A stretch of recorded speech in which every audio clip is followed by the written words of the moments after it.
Bismillahirrahmanirrahim. Assalamualaikum warahmatullahi wabarakatuh. Alhamdulillahirabbil alamin. Nahmaduhu wa nasta'inuhu wa nastaghfiruh wa na'udzu billahi min shururi anfusina wa min sayyiati a'malina. May yahdihillahu fala mudilla lahu wa may yudlil fala hadiyalah. Asyhadu an la ilaha illallah wahdahu la syarika lah wa asyhadu anna Muhammadan abduhu wa rasuluh. Allahumma shalli wa sallim wa barik ala Muhammad wa ala alihi wa sahbihi ajmain. Yang kami hormati pimpinan cabang Muhammadiyah Weru beserta seluruh jajaran pengurus, anggota, simpatisan dan semua yang hadir pada kesempatan malam hari ini. Mudah-mudahan kita semuanya diberkahi oleh Allah Subhanahu wa taala. Amin. Yang kedua, saya bersyukur malam hari ini bisa diberi kesempatan untuk silaturahim ke Weru. Niki kampung ini apa? Kali Sigi. Desanya Karaan. Karaan, alhamdulillah. Ya, monggo ngajeng kasih kosong. Saderengipun kula matur sebelum saya lanjutkan untuk kajian pada malam hari ini, mungkin saya pengen ta'aruf dulu. Karena tak kenal maka ta'aruf. Jadi dikenalkan sedikit nama saya oleh Pak Sarwiji. Jadi mungkin agak mirip dengan Pak Sarwiji sebenarnya. Nama saya itu cuma Bimawan awalnya. Nah kok nganggo Samsudin barang. Itu nama bapak saya. Jadi kalau banyak orang Abu yang nama Islaminya itu anaknya, ya kalau ini walian, yang Islami namanya bapaknya. Saya punya kakek namanya Ahmadi. Bapak saya namanya Samsudin. Jadi namanya Islami semua lah. Teko putune kok jenenge Bimawan. Jawani. Nah ini jadi akhirnya nama bapak saya pakai. Jadi biar ya rodok eneng mambu-mambu Islami sithik. Rodok enek mambu-mambu Islami sithik. Jadi itu yang yang terkait dengan nama. Kemudian saat ini amanahnya di Majelis Tabligh di cabang Suharjo. Kemudian juga tim balik di Tabligh Kabupaten, dan juga saat ini juga sedang diamanahi menjadi dai zakat PWN.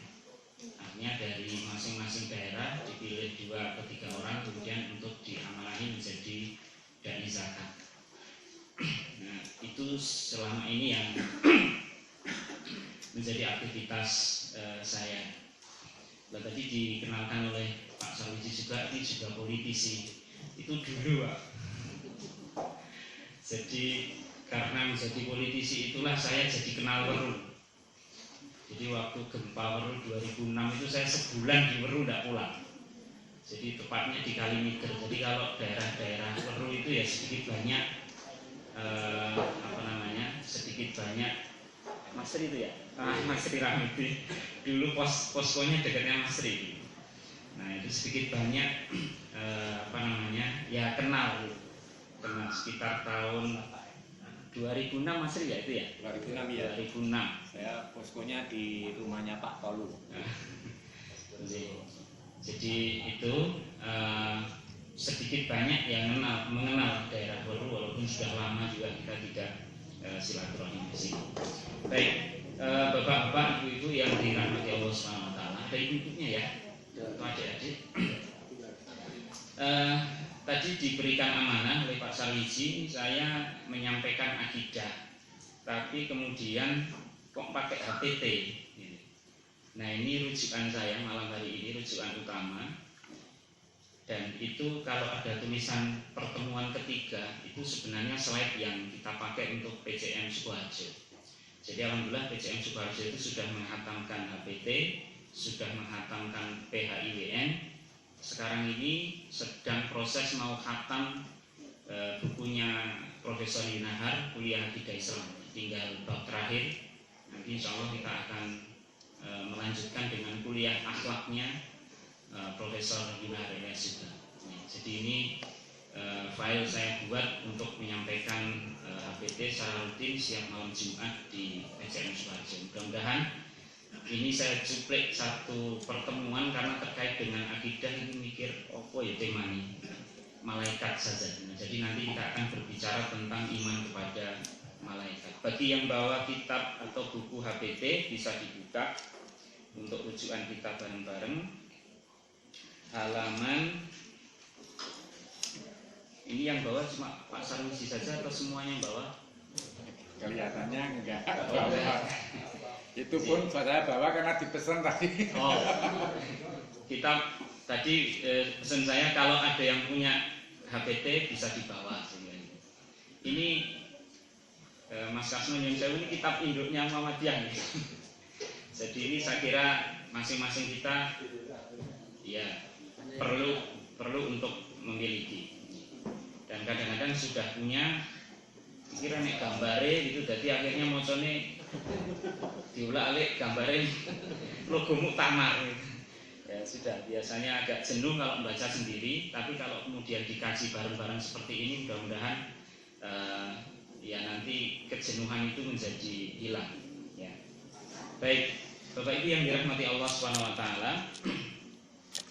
Kalau yang bawa buku ini halaman 15, ya, judulnya Al-Imanu bil Malaikah, ya, sebagaimana slide yang ada, ya, mungkin bisa nanti membantu kita untuk memahami sedikit demi sedikit dari iman kepada malaikat ini. Tapi sebelum masuk ke sini, kenapa kemudian kita ambil di iman kepada malaikat? Ya, karena di HPT ini, di Muqaddimah, ya, jadi Muqaddimah HPT ini dicantumkan satu hadis yang cukup terkenal dari hadis Arba'in An-Nawawi itu, yang hadis kedua setelah hadis niat itu. Ada hadis Jibril namanya, ya, hadis Jibril. Nah, di dalam hadis Jibril ini memuat ada 3 pokok bahasan yang disampaikan oleh Rasulullah kepada para sahabat. Jadi ceritanya itu suatu sore gitu, Rasulullah bersama para sahabatnya sedang jagongan, mungkin mirunggan atau ya ngobrol gitu. Kemudian tiba-tiba ada seorang laki-laki yang datang dengan wajah yang bersih, ya, dengan rambut yang hitam legam, kemudian bajunya putih, ya, tidak terlihat kalau orang itu habis perjalanan jauh. Jadi tidak terlihat orang itu dari perjalanan jauh. Artinya yo tonggone dhewe gitu. Bukan orang asing, bukan orang yang sedang bepergian. Tetapi para sahabat itu tidak ada yang mengenal dia. Tidak ada yang mengenal dia. Tidak ada. Kemudian dia datang kepada Rasulullah, duduk di depan Rasulullah, bahkan duduknya dekat sekali. Ya. Lututnya itu dempet dengan lutut Rasulullah, tangannya itu memegang paha Rasulullah dan Rasulullah memegang pahanya. Jadi dekat sekali, tidak ada seperti sekarang ini social distancing atau apa itu, pokoknya dekat sekali, ya, dekat sekali. Dan kemudian orang itu bertanya kepada Rasulullah tentang akhbirni anil Islam yang pertama. Kemudian dia bertanya lagi akhbirni anil iman. Kemudian yang terakhir akhbirni anil ihsan. Beritahu aku rukun Islam itu seperti apa. Beritahu aku rukun iman itu seperti apa. Beritahu aku ihsan itu seperti apa. Tetapi di HPT ini ihsan tidak dicantumkan, ya. Jadi hanya 2 pokok, ya. Nah, kemudian Rasulullah SAW menyampaikan rukun iman di pertanyaan dari malaikat Jibril yang kedua itu. Akhbirni anil iman. Maka jawab Rasulullah, antuk minabillahi wa malaikatihi wa kutubihi wa rusulihi wal yaumil akhir wa tu'mina bil qadrihi wa khairihi wa syarrihi. Qala shadaqta. Ketika itu Rasulullah kemudian menjawab bahwa iman itu adalah iman kepada Allah, kepada malaikat Allah, kepada kitab-kitab Allah, kepada rasul-rasul Allah, kepada hari akhir, dan kepada qadar. Kemudian orang tadi mengatakan sodakta. Di sini terkenal karena kemudian Para sahabat bertanya, ya Rasulullah, orang tadi itu bertanya, kemudian jenengan jawab, tapi kok kemudian malah biji yang jawaban jenengan. Itu sebenarnya siapa? Dia adalah malaikat Jibril yang ingin mengajarkan kepada kalian tentang Islam, yang ingin mengajarkan kalian tentang iman dan tentang ihsan. Nah, Bapak Ibu yang dirahmati Allah Subhanahu wa taala, maka pada malam hari ini saya ambil saja karena ini sifatnya tematik, saya ambil poin yang kedua, yaitu rukun iman yang kedua adalah beriman kepada malaikat. Al-imanu bil malaikat. Yajibu alaina an nu'mina bi anna lillahi ta'ala malaikatan uli ajnihatin masna wa sulasa wa ruba'. Kita wajib percaya kepada Allah, kita wajib percaya Allah itu memiliki malaikat. Yajibu alaina an nu'mina bi anna Allahi ta'ala malaikatan. Gusti Allah itu punya malaikat. Kadang-kadang ada yang bertanya, kalau Gusti Allah itu bisa segalanya, maha segalanya, kenapa perlu pembantu malaikat? Kenapa perlu pembantu? Itu adalah membuktikan kepada kita semuanya bahwa Allah itu bisa segalanya dan memiliki segalanya. Anak buah diciptakan sendiri, hamba diciptakan sendiri, dan seterusnya, termasuk malaikat. Di sini dikatakan uli ajnihatin masna wa sulasa wa ruba'. Malaikat itu salah satu sifatnya adalah memiliki ajnihatin, memiliki sayap-sayap. Masna ada yang 2 sayapnya, wa sulasa ada yang 3 sayapnya, wa ruba' ada yang 4 sayapnya. Bapak Ibu yang dirahmati Allah Subhanahu wa taala, ini mau tidak mau kita harus percaya bahwa malaikat itu punya sayap. Cuma sayapnya seperti apa, Allah dan Rasulnya tidak memberitahu kita semuanya. Bayangan jenengan sayapnya kaya napa, Mas? Kaya manuk, apa kaya bebek, apa kaya... Ya, kenapa kita bisa berimajinasi? Kemudian ada angel. Kalau dalam film itu biasanya kan kalau angel itu malaikat, di sini ada sayapnya kan, gitu kan. Ngopo kok ora kaya sayape kupu?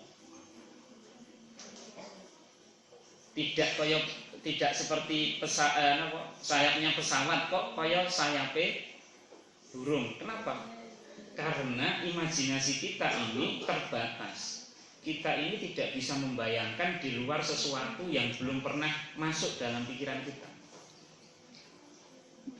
Jadi kalau ada informasi yang masuk ke pikiran kita, kita akan mengeluarkan sesuatu mungkin agak di entro-entro sidik kalau orang Jawa bilang gitu. Karena untuk menciptakan sesuatu yang baru itu kan biasanya mengamati dulu, amati, kemudian ATM itu amati, tiru, modifikasi. Nah gitu. Jadi kadang-kadang itu kita nggak bisa kemudian menciptakan atau memikirkan sesuatu yang belum pernah ada sumbernya. Kita lihat itu belum pernah. Ya.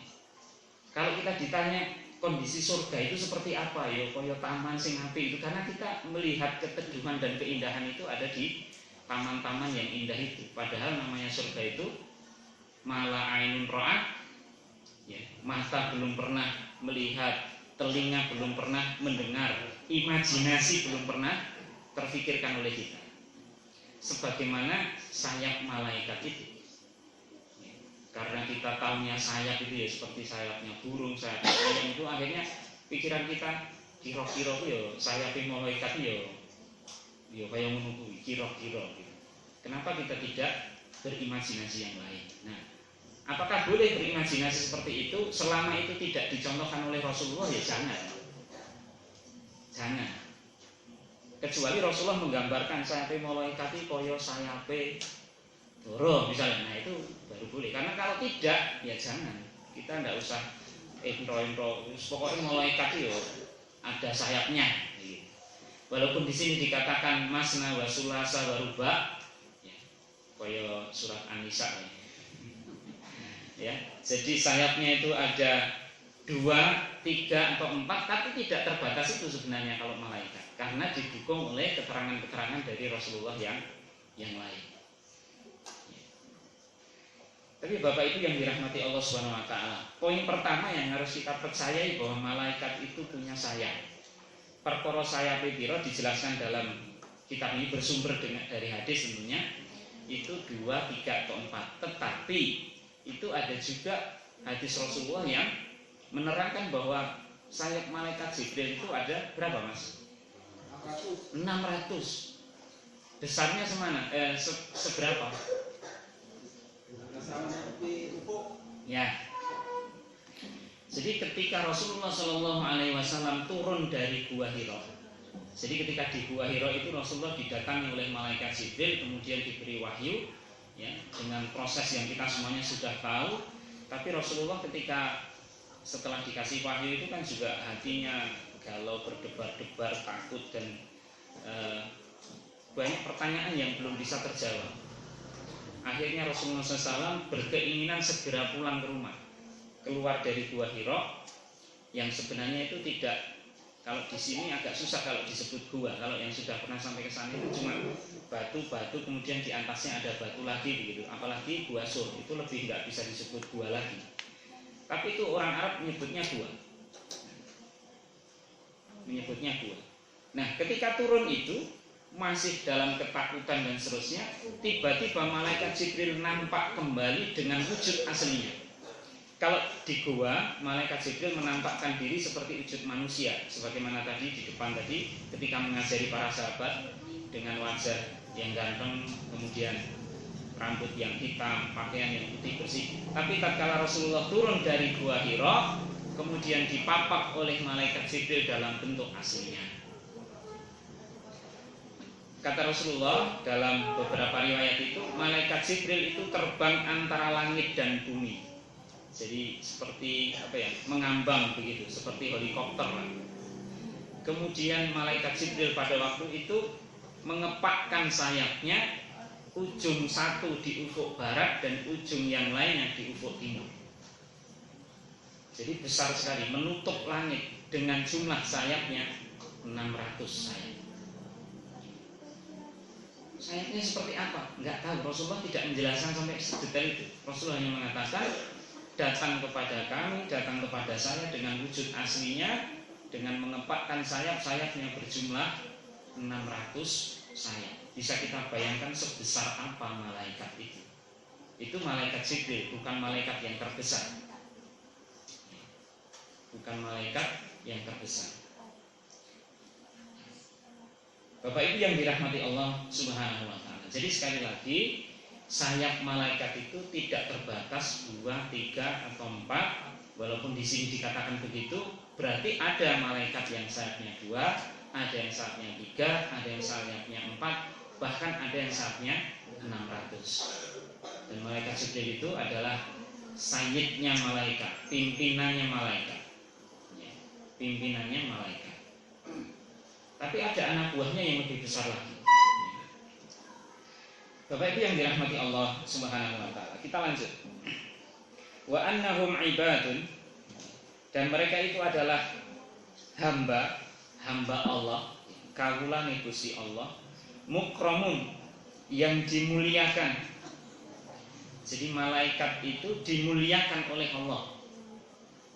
Tidak diberikan nafsu, hanya diberikan ketaatan saja kepada Dia. La ya'sunallah, tidak pernah bermaksiat kepada Allah. Ini bedanya dengan manusia. Tidak pernah kita mendengar malaikat itu berbuat maksiat. Tidak pernah. Tidak pernah kita mendengar malaikat itu berbuat maksiat. Ma amarahum, apa yang diperintahkan kepada mereka malaikat itu, wa yaf'aluna ma tu'marun. Ma amarahum,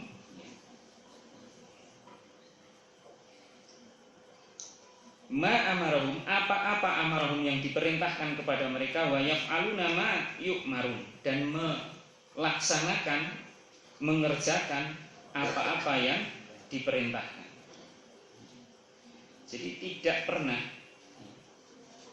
layak sunallah, tidak pernah bermaksiat kepada Allah,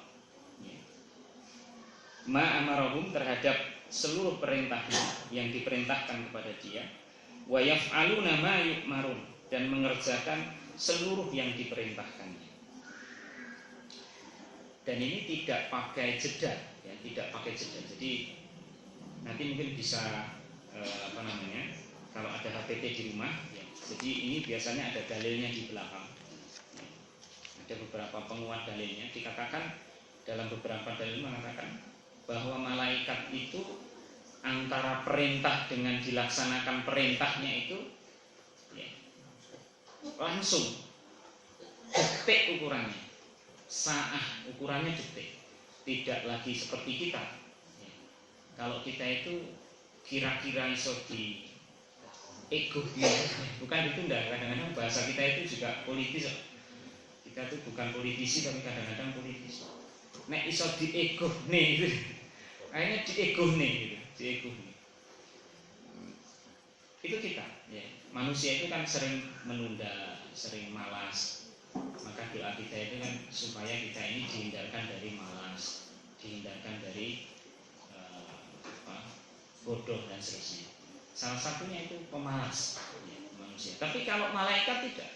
Malaikat itu antara perintah Allah dengan dilaksanakannya perintah itu jedanya sangat kecil. Ya. Dan bahkan malaikat itu sehari-harinya itu tunduk kepada Allah Subhanahu wa taala. Tidak ada yang membangkang. Pernah mendengar malaikat membangkang? Pernah dengar namanya Azazil? Azazil itu cikal bakal iblis. Itu dia sebenarnya bukan malaikat, tapi karena ketaatannya maka kemudian digolongkan, dinaikkan pangkatnya menjadi seperti malaikat, tapi kemudian sombong dan jadilah iblis. Dalam penciptaan Adam itu kan terjadi dialog-dialog itu. Nah, ini bukan bahasan kita malam ini. Baik, kita lanjutkan. Malaikat itu sami'na wa ata'na. Kalau dalam bahasa kita itu suratul istijabah. Segera melaksanakan, mengijabahi apa? Perintah-perintah. Itu malaikat. Enggak pakai ditunda-tunda. Enggak pakai ditunda-tunda. Wala ya'kuluna wala yashrabun. Dan malaikat itu tidak makan dan tidak minum.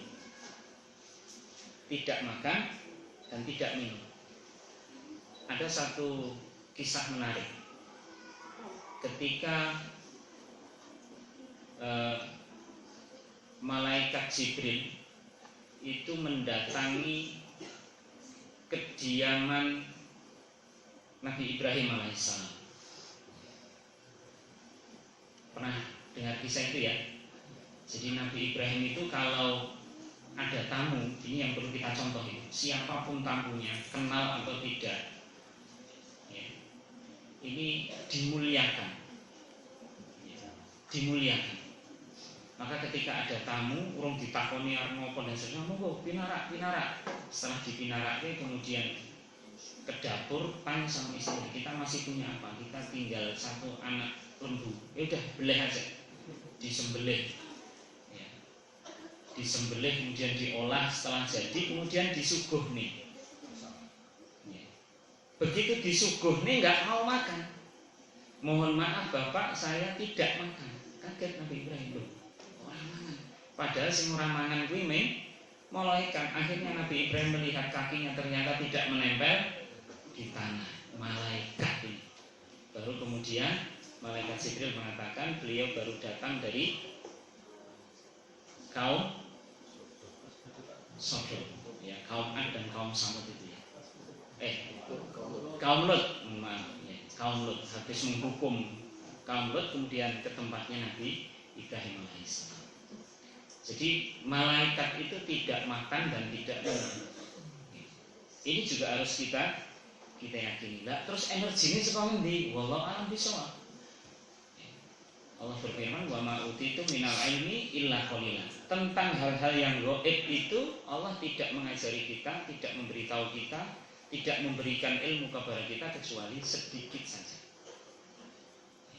Kalau yang tidak diajarkan ya nggak usah kita reko-reko gitu. Oh ora kesel. Lah kok nek sing misale lek mati wong 5.000 terus njabute piye malaikat Israil itu kan kadang-kadang ada yang pertanyaan ya konyol sebenarnya itu ya. Konyol.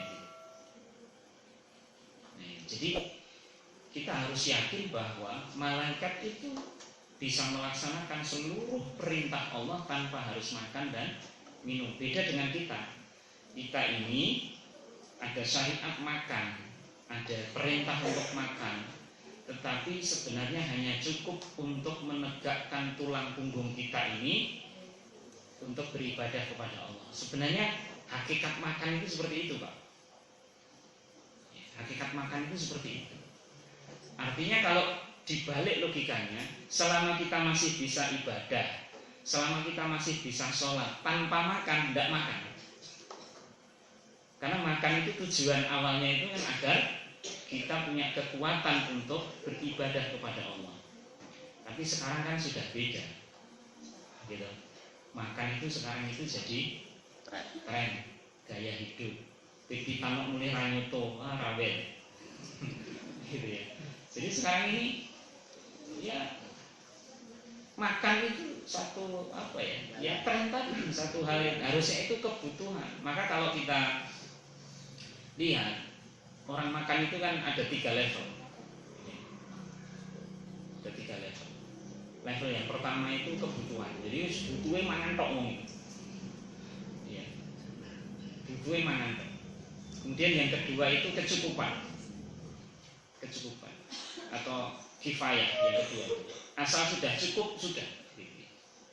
Nah, yang paling bagus apa? Yang paling bagus itu level makan itu fadilah. Fadilah itu ya kita mencukupkan diri dengan yang sedikit asal kita bisa mendapatkan keutamaannya. Makanya kita sekarang ini ya, yang Rasulullah SAW itu mengajari makan itu tidak terlalu banyak, hanya sekedar untuk bisa menegakkan tulang punggung untuk ibadah itu, kita menjadi berlebihan, maka tubuh juga bingung ini harus mengalokasikannya kemana. Mangannya akeh ibadah sithik. Gitu ya. Nek kok yang mangan begitu ibadah itu sak rakaat teklak-tekluk ngloyori sok kadang geblak barang salat. Gitu ya. Mau tilawah Al-Qur'an pakai untuk bismillah. Suaranya pun beda. Soalnya apa? Ini bingung ini tubuh kita itu mau menyalurkan kemana hasil energi makan kita, karena makan kita melebihi kapasitas. Maka kembali lagi kita kepada malaikat ini. Kenapa malaikat itu ya? Kenapa malaikat itu ditakdirkan oleh Allah, diciptakan oleh Allah, tidak butuh makan, karena sudah disuplai oleh Allah energinya dan seterusnya untuk melakukan ibadah-ibadah atau ketaatan-ketaatan yang besar. Wala yatazawwajuna wala yanamuna. Tidak tazawwaj, tidak menikah. Tidak menikah dan tidak tidur malaikat. Kalau tidak menikah berarti malaikat itu tidak ada jenis kelaminnya, tidak laki-laki dan juga tidak perempuan. Berarti banji mas, ya ora. Lah terus apa? Wallahu a'lam. Allah yang Maha mengetahui. Dan tidak tidur. Orang ngantuk mas, ngantuk itu hanya diberikan pada kita, makhluk yang wadah ini, manusia, hewan dan seterusnya. Lapar juga hanya dikasihkan kepada manusia, hewan dan seterusnya. Berjodoh, kawin, menikah itu juga hanya kita.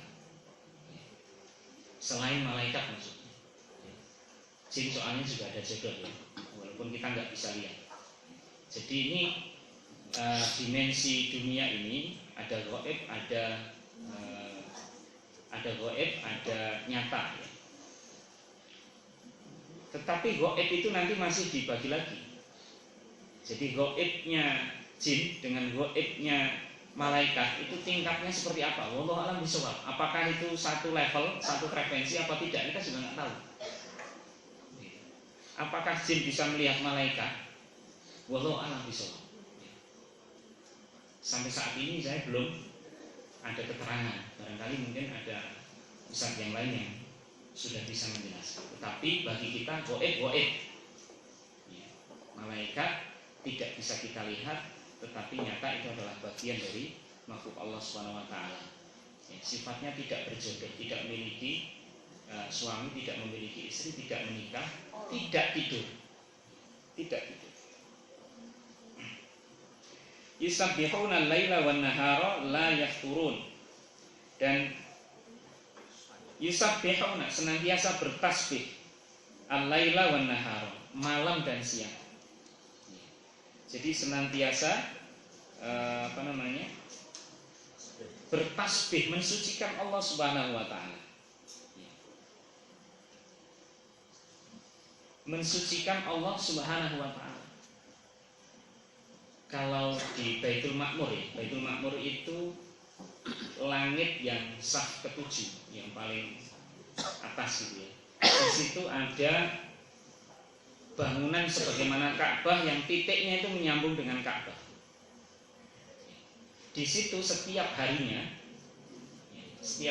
ada 70.000 malaikat yang tawaf di situ.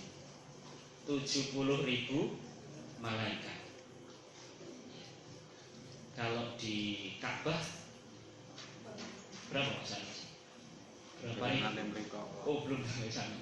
Mudah-mudahan yang belum sampai sana yang hadir malam hari ini segera dimudahkan untuk datang ke Baitullah. Yang aminnya kencang mudah-mudahan cepat. Karena itu butuh keyakinan ya, butuh keyakinan. Kadang-kadang kita itu tidak yakin bisa ke sana ya tekan-tekan.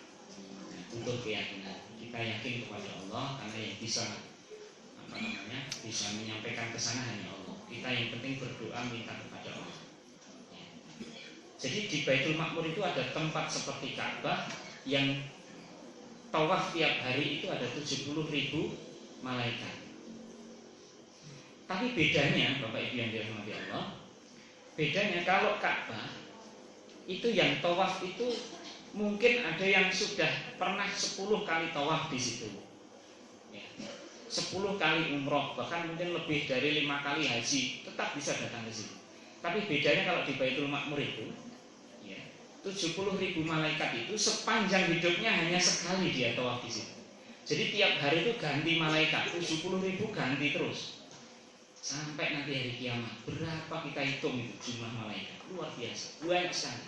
Satu orang malaikat hanya berkesempatan 1 kali tawaf. Bapak Ibu yang dirahmati Allah Subhanahu wa taala, itu bagian dari keistimewaan yang diberikan Allah kepada para malaikat, termasuk setiap hari itu senantiasa malam siang itu tidak putus-putusnya bertasbih, mensucikan Allah Subhanahu wa taala. Nah, kalau kita ini kadang-kadang ya mungkin bisa, tetapi jarang yang bisa. Bertasbih ya, istighfar iya, tapi kita nggak bisa tiap saat tiap waktu. Walaupun kalau kemudian kita coba untuk melakukan itu, insya Allah akan banyak persoalan yang terurai, akan banyak jalan buntu yang akan kita temukan solusinya. Ada pernah kisah Imam Ahmad, ya pernah suatu ketika Imam Ahmad bin Hambal itu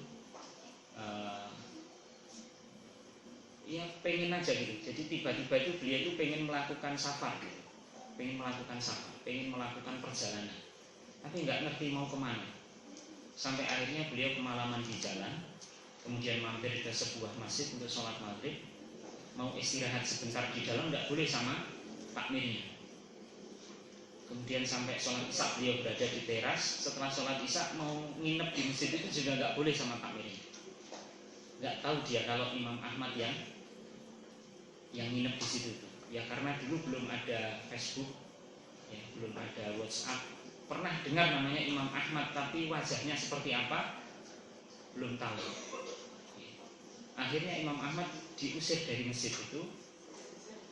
Beliau keluar dari pelataran masjid, kemudian ketemu dengan penjual roti. Kemudian diampir karena penjual roti tadi melihat Imam Ahmad yang sudah malam dan beliau sudah sepuh tadi, nggak tega, diampir ke konternya itu. Istirahat di situ saja Pak Kiai gitu. Siap, bismillah. Akhirnya beliau istirahat di situ dan kemudian mengamati penjual roti. Setiap kali beliau mengaduk adonan roti itu sambil istighfar. Astagfirullah, astagfirullah. Terus begitu. Ketika ditanya oleh Imam Ahmad, sudah berapa lama kamu melakukan aktivitas seperti itu? Udah lama sekali Pak Kiai. Begitu hadis jawab, ngaduk lagi rotinya. Kemudian ditanya lagi, terus apa hasilnya? Apa hasilnya kamu beristighfar setiap hari seperti itu? Seluruh permintaan saya kepada Allah dikabulkan semua, kata penjual roti itu, kecuali satu, wahai Pak Kiai. Seluruh permintaan saya kepada Allah sudah dikabulkan semua, kecuali satu. Apa satu itu? Saya pengen ketemu dengan Imam Ahmad bin Hanbal. Kaget Imam Ahmad. Lah, iki sampeyan kilo Imam Ahmad nih. Karena kan nggak tahu gambarnya, kan dulu itu nggak ada gambar-gambar seperti sekarang. Nangis dua-duanya itu. Masya Allah, ternyata inilah jawabannya. Aku metu saka omah mau ora ngerti tujuannya, pokoknya aku mlaku wae berharap nginep nang masjid wae disingkang-singkang. Ternyata Gusti Allah iki nuntun sikilku nang jenengan ternyata. Ternyata jenengan duwe donga karo Gusti Allah pengen ketemu aku. Amin. Jadi ini salah satu fadilah atau kebaikan ketika kita sering istighfar, sering bertasbih kepada Allah SWT. Maka kalau malaikat itu ya, sering bertasbih itu ya menjadikan malaikat itu dekat kepada Allah SWT. Bahkan permintaan malaikat itu lebih didengar daripada kebanyakan manusia. Kenapa? Karena malaikat memiliki ketaatan yang lebih dibandingkan manusia. Apakah manusia ada yang bisa menyamai malaikat? Ya mungkin ada, mungkin. Tetapi wallahu a'lam bishawab, kita tidak pernah tahu. Bahkan kalau Rasulullah itu di mata para malaikat tidak ada yang berani. Tapi memang itu kan diberikan kemaksuman, diberikan keistimewaan oleh Allah Subhanahu wa taala. Bapak Ibu yang dirahmati Allah Subhanahu wa taala. Kita lanjutkan. Walikulli wahidin minhum maqamun maklum. Dan masing-masing dari mereka memiliki kedudukan dan tugas tertentu. Yang kita kenal 10 malaikat itu ya. Jibril, Mikail, Israfil, Israel, Munkar, Nakir, Malik, Ridwan, Raqib, Atid. Itu memiliki tugas-tugas sendiri. Tetapi ada yang belum disebutkan di sini sebenarnya. Ada satu malaikat yang namanya Hamalatul Arsy. Malaikat yang tugasnya menjaga atau memikul ars. Di sini dikatakan di HPT ini. Faminhum Hamalatul Arsy. Ada malaikat yang tugasnya itu memikul ars, singgasana Allah. Singgasana Allah. Hamalatul Arsy. Dari keterangan yang hadis yang pernah saya baca itu, malaikat ini besar sekali. Kalau malaikat Jibril tadi kepaan sayapnya itu dari ufuk barat sampai ufuk timur, kalau malaikat Hamalatul Arsy ini itu jarak antara pundaknya, sampai dengan daun telinga yang bagian bawah ini, kalau orang Jawa bilang ini godok, sini sampai pundaknya ini, kalau seorang manusia menempuh perjalanan dengan berkuda dan memacu kudanya secepat-cepatnya, maka baru akan sampai dari pundak ke telinganya malaikat Hamalatul Arsy ini selama sepanjang 700 tahun. Jadi perjalanan dari sini ke sini 700 tahun kita dengan memacu kuda. Gedene kaya opo ya wis rasah teko, wis pokoke ngono kuwi. Ini adalah keimanan kita kepada Allah Subhanahu wa taala dan seluruh ciptaannya termasuk malaikat. Maka malaikat ini, iman kepada malaikat ini ditempatkan di nomor 2. Karena tidak kelihatan, sama sekali tidak kelihatan. Wa minhum safaratun. Jadi di antara para malaikat itu sebagian ada yang menjadi utusan atau safaratun, tugasnya safar wirawiri, utak liwer. Ka Jibril sebagaimana Jibril, seperti Jibril. Jadi Jibril itu nama lainnya kan Ruhul Amin, yang dipercaya. Ada Ruhul Kudus, ada Namus, nama lain nama lain Jibril. Ketika Rasulullah habis menerima wahyu, kemudian datang kepada pamannya siapa? Waraqah bin Naufal. Kemudian dikatakan oleh Waraqah, yang datang kepadamu itu adalah Namus, sebagaimana yang datang kepada Musa, sebagaimana yang datang kepada Isa. Kalau aku diberikan umur panjang oleh Allah Subhanahu wa taala, maka aku akan bantu kamu menyebarkan risalah yang baru saja diturunkan oleh Allah kepadamu. Qadarullah, Waraqah bin Naufal itu dari Rasulullah menerima wahyu sampai kemudian wafat beliau Waraqah bin Naufal ini kurang lebih hanya sekitar 3 bulan.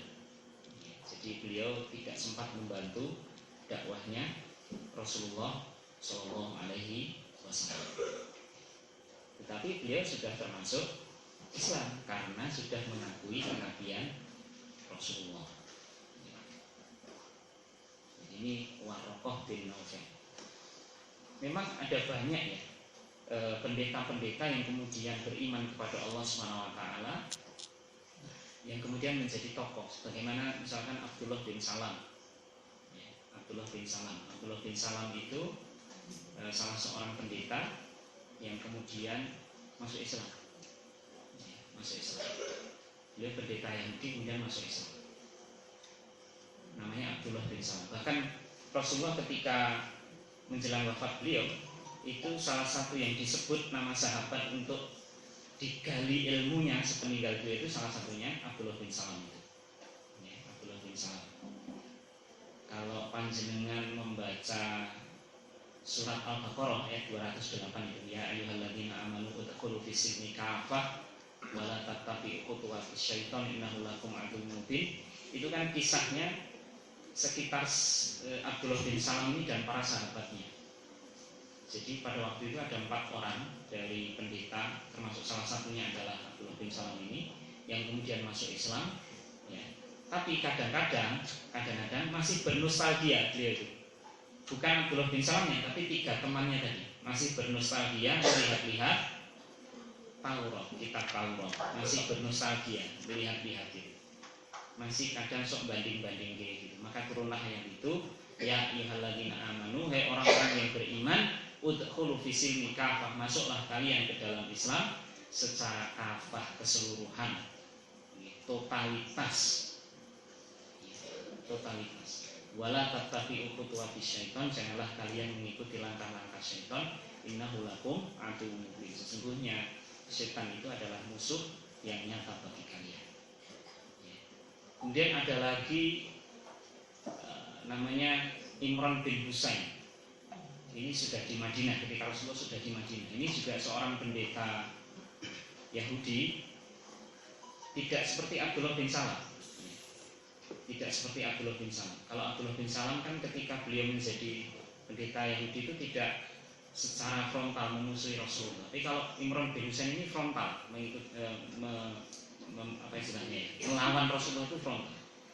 Di mana Rasulullah berdakwah, maka beliau datang di situ. Begitu Rasulullah meninggalkan tempat itu, maka kemudian dia menggembosi orang-orang yang setelah didakwahi oleh Rasulullah.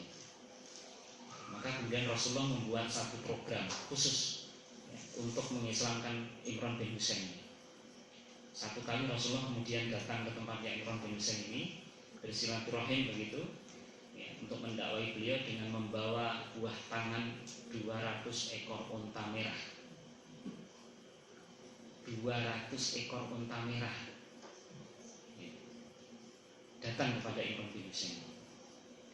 Ketika datang bukan sambutan yang diterima oleh Rasulullah, tapi sambitan, diludahi, ditampar, kemudian apa istilahnya, dijejaki bahasa Inggris, didumpak gitu, ditendang gitu, sampai Rasulullah jatuh gitu.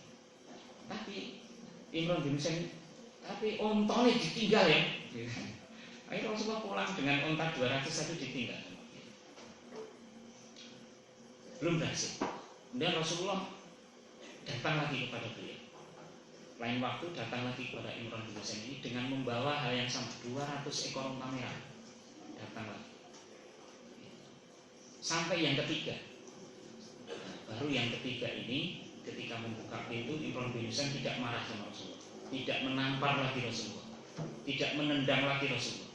Beliau tertegun melihat wajah Rasulullah dengan mengatakan, "Ya Muhammad, wahai Muhammad, tidak ada manusia di muka bumi ini yang datang kepadaku dengan 200 ekor unta merah, kemudian aku tampar, aku tendang, kemudian datang lagi dengan 200 ekor unta merah lagi, aku tampar, aku tendang lagi, kemudian masih datang lagi untuk yang ketiga dengan 200 ekor unta merah lagi, kecuali Nabi."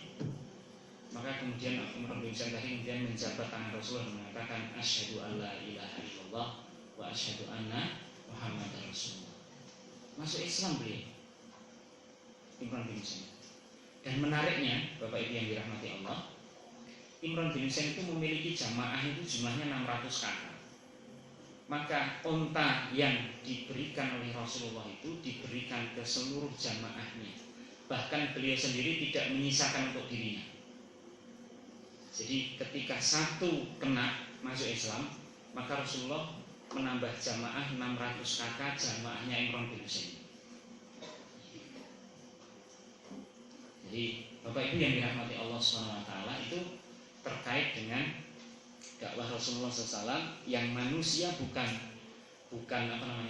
malaikat, tetapi diberikan keunggulan, diberikan kelebihan beliau sebagai nabi, sebagai rasul yang memiliki kesabaran yang luar biasa sebagai ulul azmi, dan juga memiliki ketabahan yang luar biasa menghadapi hal seperti itu. Baik, kita kembali lagi ke poin 26 dan 27 ini. Jadi ada malaikat yang menjadi utusan sebagaimana Jibril, wa Mikaila dan Mikail. Malaikat Mikail ini juga apa istilahnya, juga besar ya. Saya pernah baca, tapi saya agak ragu ini dengan sumber literaturnya itu. Tapi pernah saya baca satu keterangan, barangkali nanti Bapak Ibu ada yang pernah membaca literatur yang lebih meyakinkan ya. Saya pernah baca satu literatur tapi kurang meyakinkan sih. Jadi di situ malaikat Mikail itu memiliki 1200 sayap. Jadi dua kalinya malaikat Jibril. Masing-masing sayapnya malaikat Mikail itu sebesar sebesar 600 sayapnya Jibril. Jadi Jibril punya satu rangkaian, 600 ini satu rangkaian. Nah itu besarnya sama dengan satu sayapnya Mikail yang jumlahnya 1200. Wallahu a'lam bishawab. Saya pernah baca itu tapi saya lupa itu di mana ya, di buku apa saya lupa. Ya. Saya pernah baca, tak cari lagi literaturnya itu belum ketemu sampai hari ini. Ya. Saya pernah baca itu. Wallahu a'lam. Barangkali nanti mungkin ada yang pernah baca literatur seperti itu. Jadi jumlah sayapnya itu 1200 ya, dua kalinya sayapnya malaikat Jibril, tetapi besar satu sayapnya itu sama satu paketnya malaikat Jibril. Satu sayapnya paket sayapnya malaikat Jibril. Jadi ini wallahu a'lam bishawab. Kita lanjutkan. Wa minhum, dan sebagian dari mereka hafadzatun wa minhum katabatun. Jadi sebagian di antara mereka itu ada yang melihat atau mengamati, menjaga kita, hafadzatun, menjaga manusia. Wa minhum katabatun, dan sebagian ada yang mencatat amaliyah kita. Ada namanya malaikat raqib dan atid, mencatat amal buruk dan amal baik kita. Tapi ada juga malaikat yang menjaga kita. Walau alam ini ya.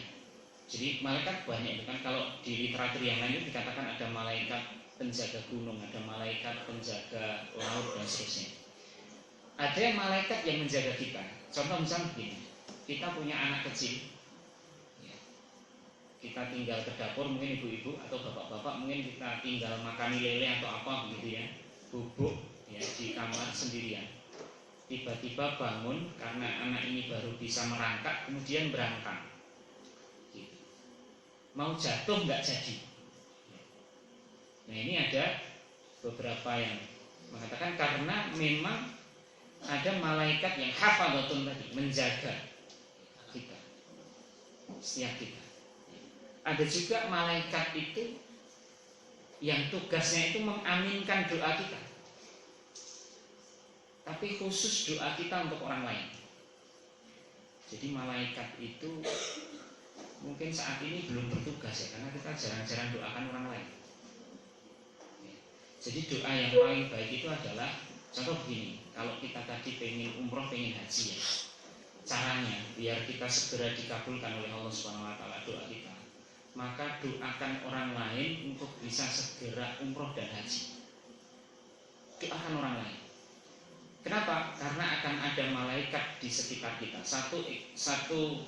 Satu malaikat yang ditugasi oleh Allah ngancani kita, yang tugasnya itu mengaminkan doa kita untuk orang lain, tapi balik ke kita. Sing rangke piye caranya? Contoh misalkan kita pengen umroh, pengen haji, kita doakan orang lain, mungkin samping kita, samping kanan kita, samping kiri kita, depan kita, belakang kita. Ya Allah, Mbah Noyo, Mbah Suto niko kok kaya ini pengen banget umroh, pengen banget haji nih kok mboten dereng kelakon. Kula dongakne ya Allah, mugi-mugi Mbah Noyo, Mbah Suto dipun paringi kabeh. Jenengan bantu ya Allah. Nah, dengan cara doa seperti itu, maka malaikat ini akan ganti mendoakan kita. Duh Gusti Allah niki wong niki pun dongakne Mbah Suto, Mbah Noyo bene saged dan umroh dan haji. Panjenengan kabulne ya Allah kangge piyambakipun. Itu. Kadang-kadang kita itu pelit untuk mendoakan orang lain. Kita melihat teman kita kok kaya rada rekoso itu ora pernah didongakne ya Allah. Muga-muga utang kanca kula niku lunas kabeh. Kanca kula mungkin bang sugih kabeh, mlebu swarga kabeh. Kok kek tonggoku sugih tenan ki aku ora. Kita tuh pede banget ya, pede banget doa kita tuh diterima Allah gitu loh. Pede banget, makanya karena pede itu akhirnya kita tidak pernah mendoakan orang lain. Ya, kita tidak pernah mendoakan orang lain. Padahal ada malaikat yang mendoakan kebaikan untuk kita, di mana kita ini mendoakan orang lain. Selama kita tidak pernah mendoakan orang lain tentang kebaikan, maka malaikat itu tidak pernah mendoakan kita. Kinten-kinten Bapak Ibu, langkung cepet ditampi dongane malaikat napa dongane awake dhewe? Malaikat. Niku rumus. Jadi mboten mung ngaji umroh, awake dhewe nek duwe pepinginan napa? Nggih. Pengen putra-putrine sekolah lancar niku nggih. Dongake mawon. Tangga kula niku duwe anak kok wah pun mboten tau omah. Jenengan paringi pitedah ya Allah, anaknya dadi saleh-saleh. Mengke dongane niku balik teng ngene awake dhewe. Akan balik kepada kita dengan lebih kuat karena didoakan oleh malaikat yang membersamai kita, yang membersamai kita. Jadi tidak hanya haji umroh, semua keinginan baik maka doakan orang lain, insya Allah. Tapi dengan cara ini tidak memberitahu orang lain yang kita doakan, artinya dengan cara sir. Mboten terus ngomong-ngomong kowe iki tak doake lho. Mboten ngoten niku, mungkin rasih dadi dongane mulai. Jadi kita mendoakan orang lain dengan cara yang sir, dengan cara sembunyi-sembunyi, maka malaikat akan ganti mendoakan kita. Wala yajuzu lana an nasifal malaikata illa bima warada anis syar'i. Dan kita ini tidak boleh menggambarkan, tidak boleh membuat imajinasi, tidak boleh membuat lukisan atau apapun tentang malaikat, ya, kalau itu tidak pernah disampaikan oleh Rasulullah Shallallahu Alaihi Wasallam. Jadi nggak usah kita berandai-andai mulai kaki gambare kayak ini dan seterusnya dan seterusnya. Ya. Kadang-kadang kita itu ya terpengaruh juga gitu ya, terpengaruh juga di komik-komik itu kadang-kadang ada gambar seperti itu. Jadi kita mudah-mudahan tidak sampai ke sana. Bapak Ibu yang dirahmati Allah Subhanahu wa taala, itu penjelasan saya tentang malaikat. Nanti bisa secara dalil-dalil bisa dilihat tadi di putusan Tarsi ini bagi yang punya. Jadi nun sewu, HPT ini insya Allah ini kecil, tetapi kalau jenengan pelajari ini insya Allah sudah mencakup segala hal yang kita butuhkan secara praktis-praktis, ya, termasuk dialektika tentang khilafiyah dan seterusnya juga ada sebagian di sini. Jadi ini saya tidak promosi, tapi masuk warga Muhammadiyah harus tahu masuk gitu, biar nanti bisa dipelajari. Salah satu contoh nih ya. Ternyata di HPT ini pernah difatwakan gambar itu haram. Maka di PP Muhammadiyah itu pernah selama kalau nggak salah itu 6 tahun atau 8 tahun tidak memajang gambarnya Kiai Ahmad Dahlan sebagaimana di sini. Dilepas semuanya itu. Pernah terjadi seperti itu karena dalil yang ditemukan di majelis tarjih itu. Nah, tapi setelah 6 atau 8 tahun ketika ada muktamar tarjih dibuka kembali itu wacana tentang dalil itu, ya. Ternyata boleh, maka kemudian dibolehkan kembali memasang gambar-gambar dan seterusnya. Jadi dialog khilafiyah antara gambar itu boleh atau tidak itu wis gede emben, gitu ya. Tidak hanya sekarang, kalau sekarang itu wis telat, gitu ya. Atau mungkin tentang musik ada di sini semua, ya. Atau tentang apa yang menarik, apa Bapak yang tema yang lagi tren sekarang. Nah, pasangannya ini ada buku kecil, pasangannya ini terbitan dari Majelis Tarjih juga, itu diterbitkan tahun 84 kalau tidak salah pertama kali, tapi dibahas di Majelis Tarjih itu, di Muktamar Tarjih itu tahun 78 kalau nggak salah, kemudian tahun 84 baru diterbitkan. Judulnya itu Adabul Mar'ah fil Islam, terbitan Majelis Tarjih pusat. Jadi kalau jilbab itu lebar, itu sebenarnya sejak tahun 84 itu Muhammadiyah sudah ada. Jadi itu khusus, ya seakan-akan itu HPT-nya khusus akhwat lah gitu. Ya, namanya Adabul Mar'ah fil Islam. Pernah lihat Pak bukunya Pak? Belum. Nah, nanti mungkin bisa dikaji masing-masing. Ini diterbitkan ulang, ini mungkin sudah cetakan keberapa ya, sudah nggak terhitung, sudah tahun 84 kalau nggak 82 itu. Kemudian ada beberapa buku-buku yang lain yang mungkin ada juga PHIWN, Pedoman Hidup Islami Warga Muhammadiyah, itu juga bisa kita pakai. Artinya Muhammadiyah itu orang yang tarjih tok gitu. Ada buku-buku lain yang mungkin bisa kita pakai pedoman. Kalau di PHIWN itu ada mulai dari bagaimana kita berislam secara kafah, bagaimana kita beribadah secara kafah, ada di situ. Bagaimana kita berkeluarga, bagaimana kita banyak di situ bermuamalah, ya, berekonomi, sekolah dan seterusnya, ada di situ. Gitu.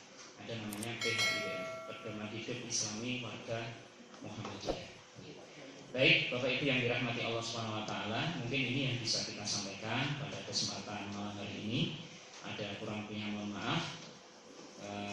Waktu saya kembalikan lagi kepada Pak Sarmiji. Assalamualaikum warahmatullahi wabarakatuh.